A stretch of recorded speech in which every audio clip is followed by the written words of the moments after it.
Welcome back. You tuned into the Wednesday edition of your most favorite breakfast show, Good Morning Namibia. Now, Namibia joins the rest of the world in commemorating International Day of Democracy, which embodies the values of freedom, respect for human rights, and the principle of holding periodic and genuine elections, which are essential elements of democracy. These values are contained in the Universal Declaration of Human Rights and further developed International Covenant on Civil and Political Rights, which enshrines a host of political rights and civil liberties underpinning meaningful democracies. To gauge Namibia's stance on democracy, we're joined this morning by political analyst Panduleni Nghipandulwa, as well as research associate at the Institute for Public Policy Research.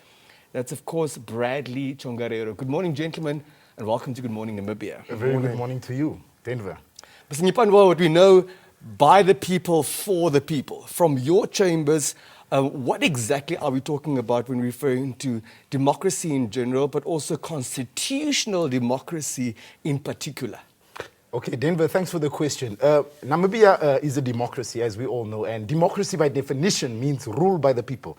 It is a system of governance where the people have the ultimate decision-making power at the end of the day. So here in Namibia, we have what you call a representative democracy, where we elect leaders to make decisions on our behalf or to represent us on or in different positions of government. So basically, that's what we mean by democracy, and it's derived from the ancient Greece.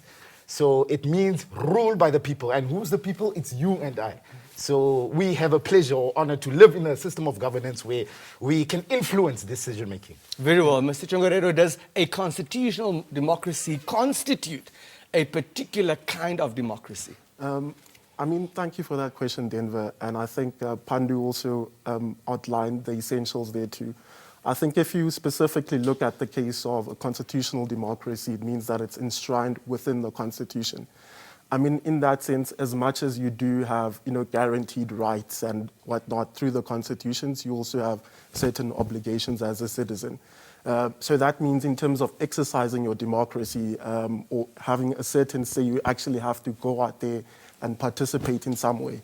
So the basic way of kind of participating in this constitutional democracy is, every 5 years going out and actually voting for the representative that you had, as Pandu outlined, because we do have a representative democracy.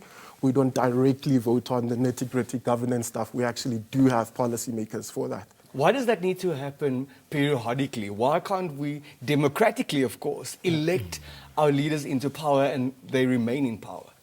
I think it's like you look at two extremes if you talk of that. And it also has to do with the whole instance of accountability. Number one, you could elect someone and they could, for instance, serve for an extended period of time.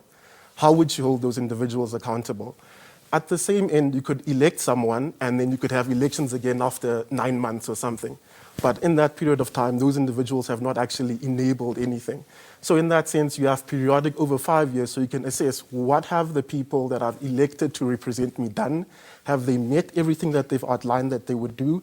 And then based on that, as an educated citizen, you would then cast your vote for whichever party or representative that you prefer. Thank you very much, Mr. Nghipandulwa. We do know about democracy. It's not stagnant or even rigid for that matter.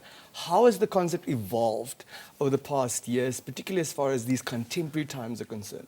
I think the concept has evolved dramatically, especially with the advancements in technology. Has brought about a change in how people participate in the democratic process. For instance, nowadays you'll see online petitions being signed instead of people actually submitting petitions physically. Also, public hearings and gatherings are visible to the public. For instance, also parliament sittings and sittings of the city council, and it's more visible to the people. And I think it also makes social media has brought the leaders closer to the people, because now it has given a platform where the citizens can directly engage the leaders, whereas in the past it was maybe quite different. But a lot of things have remained similar, the traditional ways of engaging in the democratic process, but with these technological advances has also brought about some changes. What we do know is technology is a good friend, but it's not a consistent friend. To what extent does this have a drawback in terms of the integrity of democracy and the processes involved? Of course, technology brings about certain challenges. Like, I think the biggest problem that we face when it comes to public participating through these technological platforms in democracy is that the people in the rural areas, for instance, they don't have access to these platforms. So it leaves out that populace. But it does bring about challenges. Although you say that technology is our friends, it does bring about challenges. And I think people on social media are a bit impersonal. You see these insults and you know, it raises the question whether, you know, Bradley mentioned earlier that we live in a constitutional democracy, and in that democracy, our rights are enshrined. And you see all these human rights violations, and it questions whether we respect the integrity of others. But technology does bring about challenges, but yes. That's, of course, a conversation for another day. It's a conversation for another day. Yeah, Mr. Tjongarero, for a democracy to function well, it needs to be enabling, and of course, it needs to be competent. Yeah. Which factors would you say impact those? Which factors impact those? I think I will piggyback off of the words of a renowned novelist, Chinua Achebe. To paraphrase her, she basically says that, you know, in order to have, or like the basic essence of democracy, in order for it to function well, you need to have an educated followership as well as an educated and morally guided leadership. There's a fundamental balance that essentially happens when you have, you know, a democracy. You've got your civil liberties on one hand, and then you've got your political rights. With your political rights, you look at, like, you know, the electoral processes, you know, how that happens, as well as political pluralism. So do you have a choice of parties, or is it just one dominant party that exerts its force over everyone? And then with civil liberties, you look at the instance of, okay, cool, are my individual rights, how do they look like? Are they guaranteed by this particular democracy or by this constitution? And I think if you look at those basic aspects, generally, if you look at it internationally, Namibia is actually ranked quite high. If you look at the Democracy Index, as well as the Freedom House Index as well. But although there are still some factors that could be improved, I don't know if you want me to get into that. I mean, there are certain things in terms of functioning of the government that could still go well. I mean, if you as a citizen would, like, for instance, if you look at the Whistleblower Protection Act and Witness Protection Act, those were passed in around 2017, if I'm not mistaken. But towards the end of last year, they were not yet implemented. Why is that a problem? So that's a problem because the thing is, individuals, if they speak out about certain issues, if they speak out about corruption, there needs to be safeguards in place for them to feel that they could speak out about these things and still be protected. Mr. Nghipandulwa, of course, Achebe had it about things falling apart, or things hopefully not falling apart. Mr. Tjongarero raised an interesting point as far as that doctrine is concerned, that one also needs an educated follower base. But democracy should not discriminate against those who are not educated. And what, in any event, would it entail to be educated? I think you need to understand your political rights. You need to understand the system. You need to understand the branches of government and how this democratic process works and where you fit in. So as a voter, you need to be able to make an informed decision as to who will best represent your rights. So I just think it comes down to understanding the political system. And I have to agree that Namibia is lacking in that sense, that we don't have enough civic education, that people don't really understand their place and their role within this democratic process. So we can't leave them out, but as citizens, we need to ensure that we really inform and empower our fellow citizens so that they understand the processes and the democracy and where exactly they fit in it. That, of course, begs the following question. Whose responsibility, whose mandate is civic education? I think it comes down to everyone. Everyone. And I think if we're really going to want to see the impact that we want in terms of civic education and public engagement, we need to implement civic education in our school curriculum so that from a young age, citizens can learn about their rights and their role within the democracy. So as much as it's us as civil society, as much as it's us as parents and leaders, it comes, if we want to see the change that we are begging for in terms of public participation, it really needs to be implemented in the school curriculum so that from a young age, people understand that. So we can, as civil society organizations and ECN, go out and conduct these trainings and try to inform as many people as possible. But I think if the school system teaches these kids more about it, then we'll have the impact that we want to see. You've both flagged factors where you believe there's room for growth as far as our constitutional democracy is concerned. But I would like us to juxtapose what's happening here against what's happening elsewhere. How are we faring internationally? I think with regards to the ratings that my colleague Bradley made reference to, Namibia is faring pretty well as compared to other countries. We have free press. Citizens are allowed to express themselves really without really the fear of death or intimidation. Although we have room for improvement, I think we're faring better than many African countries. If you hear what's happening in African countries, even where citizens aren't even allowed to gather or protest or speak up against any challenges that the country faces. So I think Namibia is faring quite well. But we have a long way to go, and I think we're lacking is providing service delivery. So we have a decentralized system, and the point of that is to really to provide services to the people. Just very briefly, help us understand within context why service delivery constitutes an important part of democracy.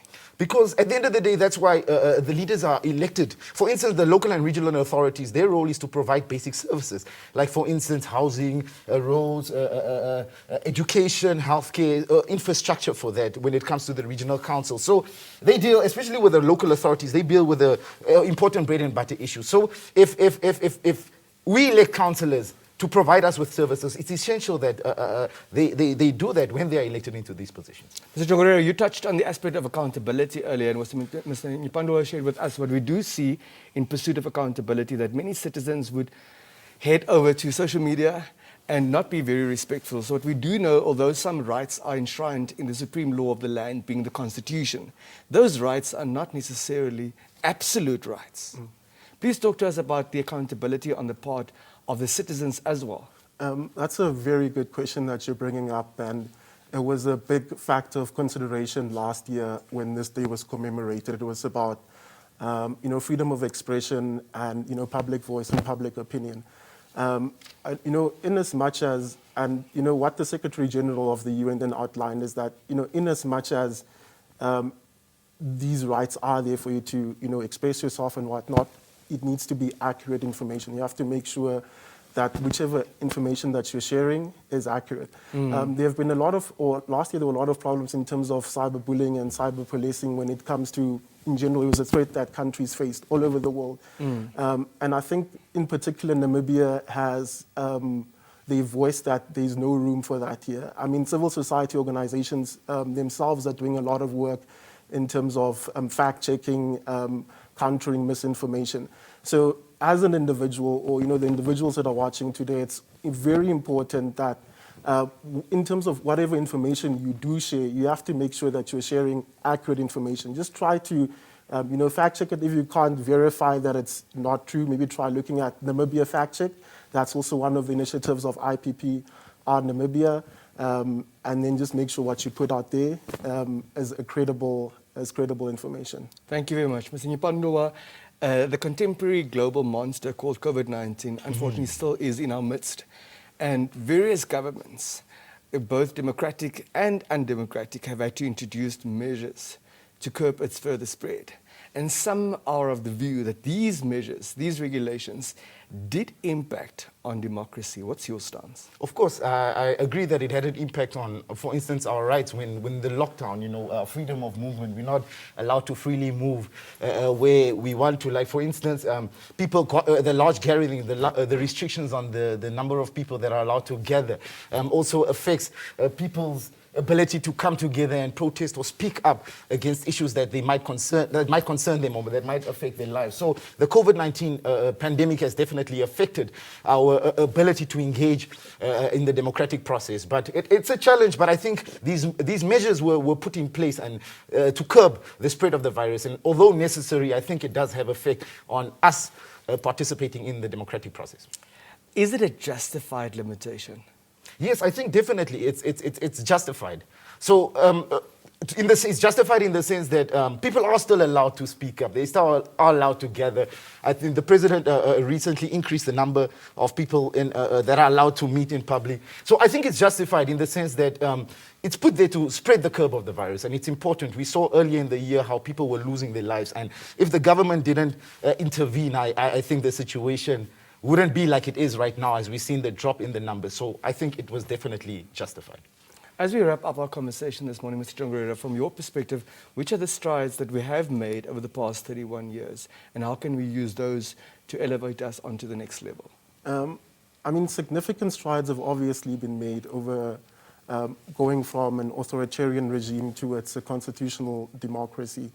I think one of the things that we can learn from and improve on is more participation from individuals in general in terms of the democratic process. So essentially having individuals' views heard on matters that they care about. That's the way that you influence policymakers sitting at Parliament, sitting in the National Assembly, or sitting in the National Council. It doesn't have to be an MP, it can even be your constituency councillor. I think that will propel us further going ahead. And I think that's mainly it from my end, yeah. Would you regard it as a milestone that we were able to, in 2020, host the regional council and local authority elections amidst a global pandemic? Yeah, I think that was a major achievement. I mean, if you look across, like if you look at sub-Saharan Africa or in the African continent in general, even the world, you will see some of the elections were actually postponed. Some of them didn't even happen. And I mean, elections are also one of the things that need to happen in the periodically set in order for, I mean, the democracy to function well. So, I mean, that's a big up to the Namibian government to be able to host the local authority and regional council elections successfully. Thank you. Mr. Nghipandulwa, from your perspective, which are the significant strides that we have made over the past 31 years? I think the significant strides that we made for the past 21 years is, of course... 31. 31 years, of course, is moving from the system of government where we as a people elected and put there in place. But I think we still have a long way to go, like I said, in terms of service delivery. Although we've made progress in terms of the people, the government in place is the people, the one that the people wants. We still have a long way to go. Leaders, I think, still need to, especially the regional and local authority councillors, provide people with services. People still want access to land. They still lack economic opportunities. There's still high youth unemployment. So yes, although we participate and we're allowed to voice our opinions, and so we still have a long way to go. Is a democratic system a perfect system? I don't think it's a perfect system. Is it a perfect system, sir? I mean, there are flaws to it, but you do have other systems as well. I think if you look at it in terms of civil liberties and the autonomy of the individual, it's the best system that you can have if you want to express your civil liberties. Gentlemen, thank you very much. Let's continue the good fight to uphold this particular democracy. Thank you. Thank you. Mr. Panduleni, Nghipandulwa, as well as Mr. Bradley Tjongarero, with their take on democracy. When we return, Trezia Awala will bring us the news.